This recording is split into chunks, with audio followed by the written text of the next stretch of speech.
Ilan taon na si Mami? O, bata pa kayo pala. Bata pa. 63. Naku po. Putol yung buto nyo, Mami. Fracture. Comminuted fracture. Pero,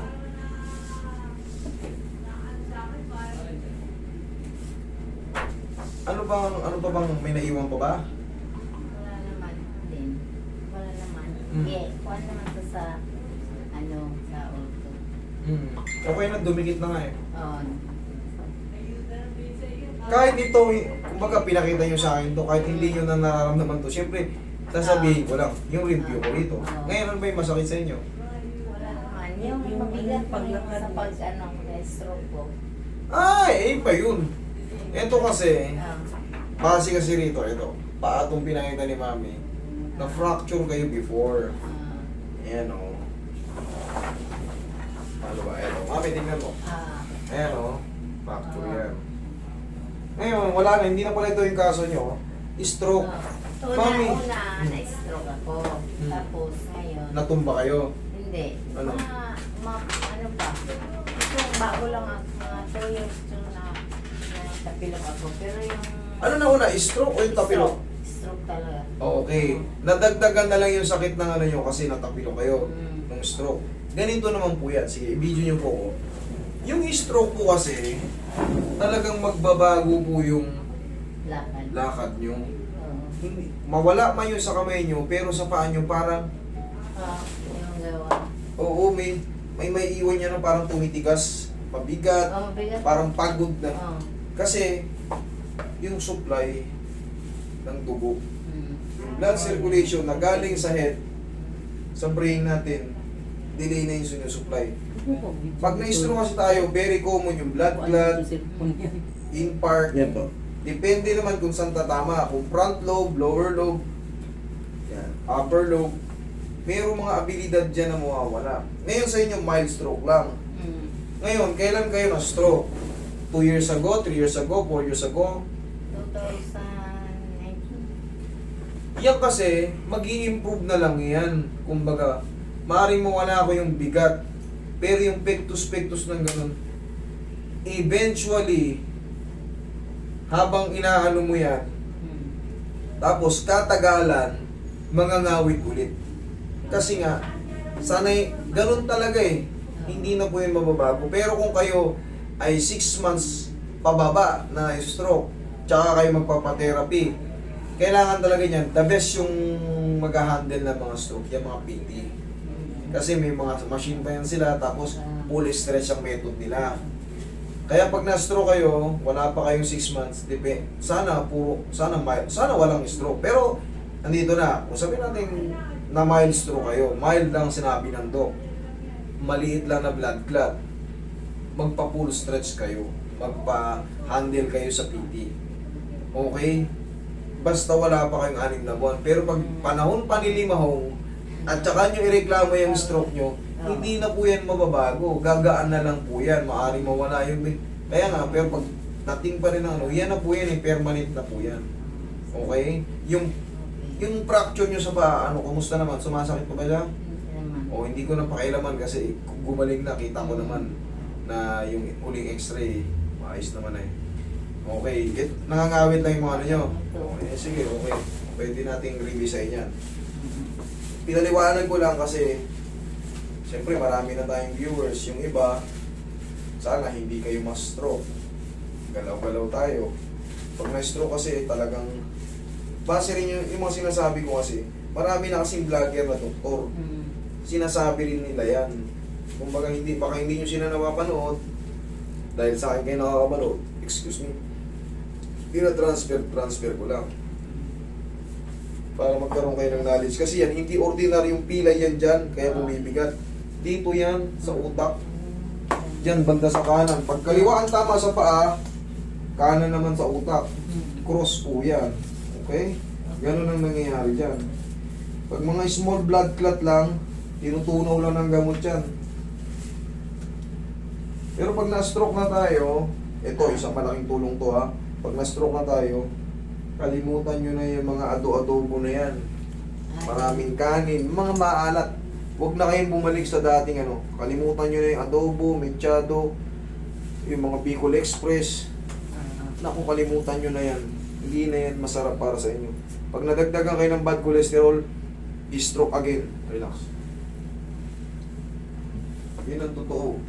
Kailangan yan, soup, vegetable soup. Laglagan nyo lang, tambugan nyo lang ng isda na hinugasan. Wala nang gisa-gisa, lagyan nyo lang ng luya, kamatis. Iyan na. Kahit ubusin nyo yung isang kalderong ulam, okay lang yan. Haluan nyo ng malunggay, kalabasa, saluyot, alokbate, o ano bang tawag sa inyo? Alokbate. Yan, masarap yan. Tapos yung mais, sarap pag halu-haluin yan.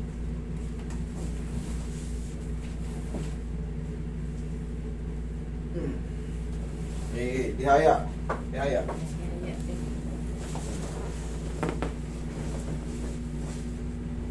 Tingnan mo, maliit. Okay? Pero madali lang naman yan patayin.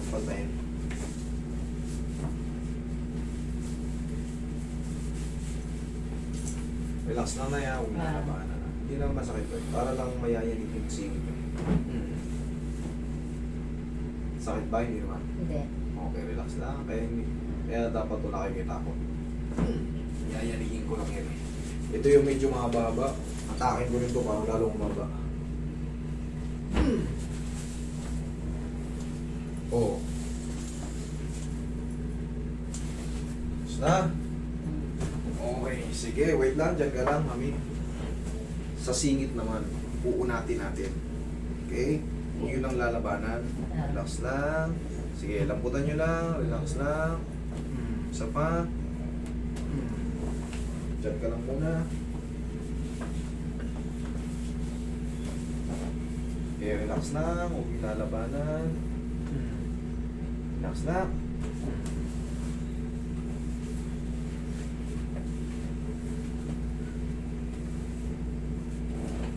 Okay, relax. Yan. Kaya? Hindi masakit? Okay, sige. Natin lang natin yung mga joint nyo. Ito, lalo pag lupay-pay kayo, ganito yung ano ng mga PT. I-stretch kayo. Kasi hindi ako PT. Hindi ako PT. MT ako. Pero syempre, yung standard procedure, may knowledge din ako about dyan. Ang lamang lang nila, meron silang mga aparato. Sa akin walang ano. Pero yun nga, mas gusto kong mag-handle sa mga nai-stroke ko mga PT. Mga PT. Kasi sila pwede silang meron silang mga aparato na pwede silang mag-shockwave para mabuhay yung mga dugo, yung mga nerve na mga upo. Kami wala kaming ganun. Literal lang na adjustment. Kaya yun nga, sa tulong nila, kayo ang magbenepisyo. Ang palagi nating goal, yung mga tinamaan, yun ang guminhawa. Para hindi kayo malito kung saan kayo lalapit. Okay, higa ka pa na gilid.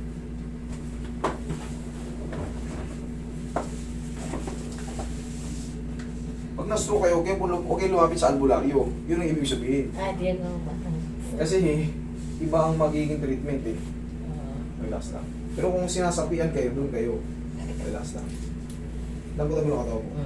Yan, sa pa. Relax lang. Kabilang side. Kung kayo yung napoposes, yan, doon kayo.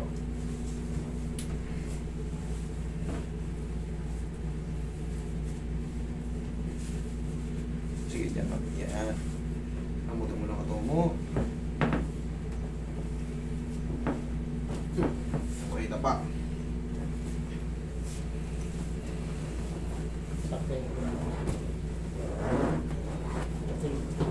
Sa butas po, ilusot niyo po.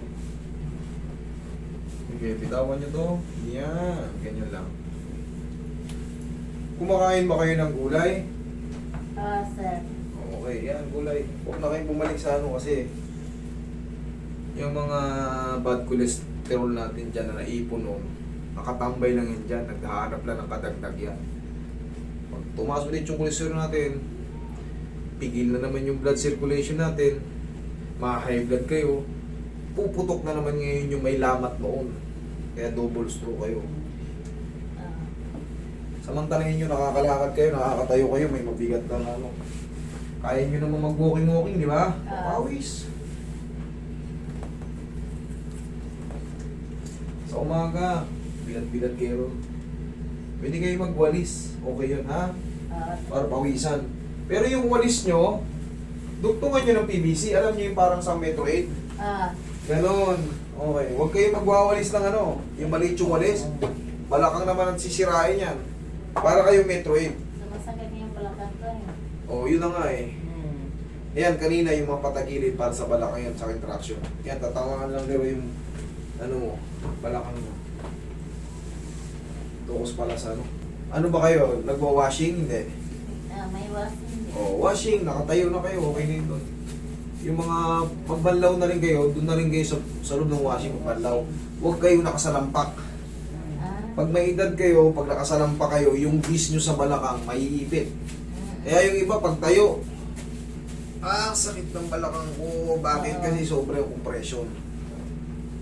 Hanggat maaari, kung may upuan kayo na matangkad, yung parang sa may mga birthday, matatangkad, pasadyahin eh. O, nakaupo kayo naglalaba nang maayos. Kasi pag nakasalampak kayo naglalaba, isus po. Maghapon, hindi naman kayang tapusin yung labahan ng isang buong pamilya na. Isang oras, 2 oras eh. Pagbabanlaw pa. Pero syempre, pag may nakakaramdam kayo naman ganyan, dalhin nyo rito para mabilis maayos. Kung alam ko lang nung ano pag ano ko, dito sana ako dito. Hindi ko alam ngayon Sige, lang. kaya. Bago nyo lang ako napanood. Yung anak ko kasi galing sa ano eh. Abroad? Oo. Alam nyo, ayan, Napanood niya. nagpapasalamat talaga ako sa mga kagaya kong OFW eh. Kaya yan, pinapriority ko sila. Bukod, kasi Balakang. sila yung mga talagang legit na followers talaga. Nanonood yan sila sa akin, tapos tatawag yan from Canada, from Paris, from UK, Master. Yung kapatid ko, papuntahin ko dyan ha, nanonood ako sa'yo. Maraming salamat sa inyo. Ganun yung mga eksena niyan eh. Marami pa, halo-halong bansa, US, Saudi, Kuwait. Sila talaga, nanonood talaga sila. Okay, inhale. Exhale. Sarap mo. Ito.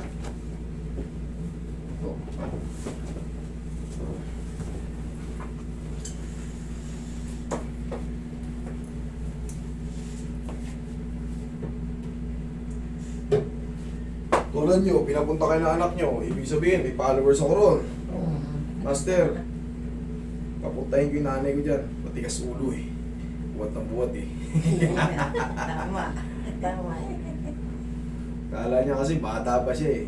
Tandaan nyo, samantalahin nyo habang nakakatayo pa kayo, nakakalakad pa kayo. Once na mabigla kayo sa pagbubuhat, hindi naman sinasabi ko mahina kayo. Magbawas na kayo, hindi na kayo tulad noon. Magbawas na kayo. Kung dati 20 kilos ang binubuhat nyo, bawas na kayo na 5 kilo, 10 kilo, kalahati na lang. Kasi huwag nyo nang intayin na hindi na rin kayo makupo. Uncomfortable na, masakit na yung balakang nyo. Yun ang iniiwasan ko kasi ako rin ang sumasalo rito sa inyo. Ayoko naman kayong maging pasyente. Siyempre, pag naging pasyente ko kayo, ibig sabihin, yung iba kasi hindi ko kaya eh. Yung, ano yung ibig sabihin? Yung late na ako, nakakapanginayang. Yung durog na yung disc, kabubukat. Tangin ko na naman explanation. Pero siyempre, kayo yung ano eh, alam ko deep inside nasasaktan kayo dahil hindi na kaya ni Master, si Master ay naasahan ko. Kaya talagang inaamin ko, hindi ko napipilitin pag di ko kaya eh. Lalo yung mga nagkaroon ng compression fracture. Sobrang tagal na ng compression, tapos nasaldak pa siya ng nadulas sa banyo, napaupo. Yun yung mga compression fracture, pati vertebrae nasisira. Pag nasira kasi vertebrae nyo, hindi na kayo advisable i-cracking. Dire-diretso ang biyak nun, yung katulad ginawa ko sa inyo. Hindi na kayo pwede nun, naku po. Ang gagawin nyo, palagi kayo magbe-brace. Paanuin muna yun. Pakakapalin, kumbaga pahihilumin nyo. No? Palagi naka-brace, tapos vitamin sa bones. Hindi kayo pwedeng pumunta rito nang may ganun kayo. Kahit sa iba, compression fracture, kailangan marunong silang tumingin niya. Delikado yan sa mga bone setting. Durug-durugan po doon yun lalo. Lalo't may edad kayo. Ay, isang squeeze lang sa inyo. Sunod doon, lalaki yung pakaramdam mo mula rito. Mamamanid na yan. Magbi-bleeding yan sa loob. Wala na, mamamagana yung balakang yun hanggang sa may stress na kayo. Kunin na kayo ni Batman.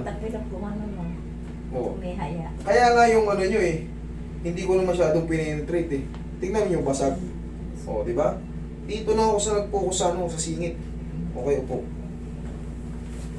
Hindi ko na pwedeng galawin yun eh. Nakita ko na yung kanina yung may x-ray eh. Akala ko eh, nangireklamo yun. Hindi. Atake ko man yung isang padiretso lang. Wala na yung dinidiinan ko. Shoutout niyo anak niyo. Paano anak niyo? It's Ha? Edeline. Edeline ano? Ubay. Ano po? Ubay. Oh, Ma'am Edeline Ubay. Yan, shoutout sa'yo. Mag-iingat ka. Kung nasaan ka man, diyan ka muna. Huwag ka rito uuwi. Mahirap pa tayo rito. Diyan ka muna. Mag-ipon ka na mag-ipon. Pagka alam mo na yung nakaipon na, dito na tayo. Bago lang yan sa nakaalis. Kaya nga eh. Kaya kung nasaan ka man, diyan ka muna. Huwag ka muna umuwi. Driver. Ganun din dito, ano rin dito. Hirap ng buhay dito. Pag lumaban ka ng parehas, minimum, kainin lang ng ano yan eh, ng pamasahe, pagkain mo sa kantin, Tama. pagkain mo. Siyempre, pag umalis ka, alam naman ikaw lang kakain din ng mga pamilya mo ron. Naiwan. May utang na yan sila. Kaya pagdating na sahod, tabla lang. Tabla-tabla lang. Matigas pa ulo ng nanay. Tigas pa ulo ni nanay. Relax lang.